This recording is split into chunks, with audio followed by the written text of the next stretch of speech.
पटना में मुख्यमंत्री आवास पर अहम बैठक जारी है। उम्मीदवारों के चयन को लेकर बैठक में चर्चा हो रही। बैठक में सीएम नीतीश कुमार, संजय झा समेत कई नेता शामिल हैं। मंत्री विजय चौधरी भी मुख्यमंत्री आवास पर पहुंचे हुए हैं। केंद्रीय मंत्री लल्लन सिंह भी बैठक में शामिल हैं।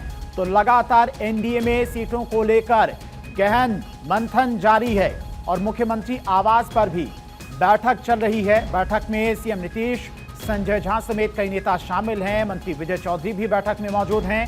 केंद्रीय मंत्री लल्लन सिंह भी बैठक में शामिल हैं। एनडीए में किस दल को कितनी सीटें दी जाएंगी, उसको लेकर लगातार मंथन किया जा रहा है। उधर चिराग पासवान की तरफ से करीब 40 सीटों की मांग की जा रही। जीतन राम मांझी भी 15 से ज्यादा सीटें मांग रहे हैं और ऐसे में लगातार बैठकों का दौर भी एनडीए में चल रहा है। और इसी खबर पर तमाम और जानकारी के साथ में पटना से संवाददाता सर्वेश हमारे साथ जुड़ गए हैं। सर्वेश, क्या कुछ अपडेट है फिलहाल मीटिंग को लेकर? कौन कौन मीटिंग में मौजूद? देखिए, नीतीश कुमार ने मीटिंग बुलाई है। ललन सिंह है, संजय झा है, विजय चौधरी हैं, 3 मंत्री हैं। कल भी नीतीश कुमार ने संजय झा और विजय चौधरी से तमाम सीटों को लेकर, जेडीयू के तमाम सीटों को लेकर, उम्मीदवारों के नाम को लेकर बातचीत की थी।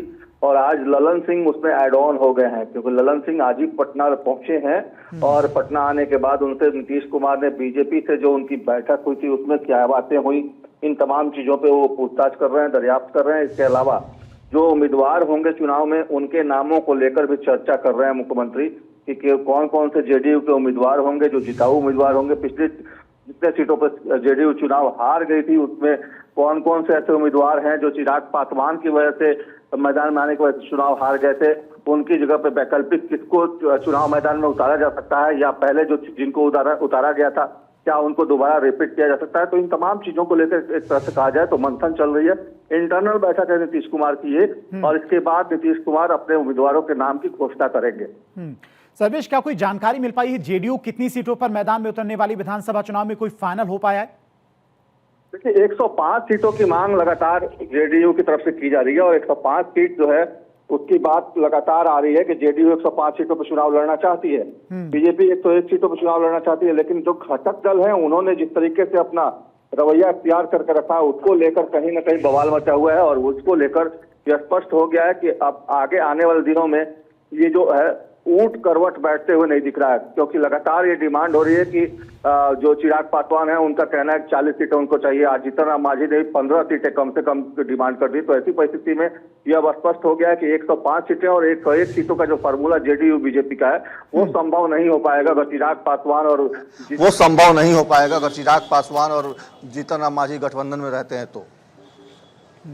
सर्वेश, बीजेपी के साथ हुई बैठक में क्या कुछ निष्कर्ष निकला है? जो सहयोगी दल हैं, जैसे चिराग पासवान की तरफ से जो सीटें मांगी जा रही हैं, 40 के करीब सीटें मांगी जा रही चिराग पासवान की तरफ से। जीतन राम मांझी की एक मांग है कि 15 से ज्यादा उन्हें सीटें दी जाएं, क्योंकि पार्टी को राष्ट्रीय मान्यता दिलानी है। 8 से ज्यादा सीटें मिलेंगी तब उनकी पार्टी को राष्ट्रीय मान्यता मिलेगी। उसको लेकर क्या कुछ बैठक में निष्कर्ष निकल पाया है बीजेपी के साथ जो बैठक हुई थी?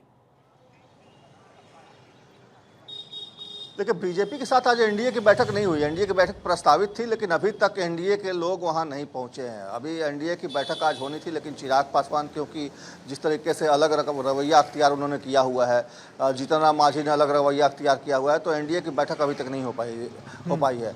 बीजेपी की चुनाव समिति की बैठक जरूर आज हुई है, जिसमें ये कहा गया है कि बीजेपी जिन सीटों पर पिछली बार चुनाव लड़ी थी, उन सीटों पर जिस पर जीत हासिल हुई थी उस पर चर्चा हो चुकी थी 2 दिन पहले ही।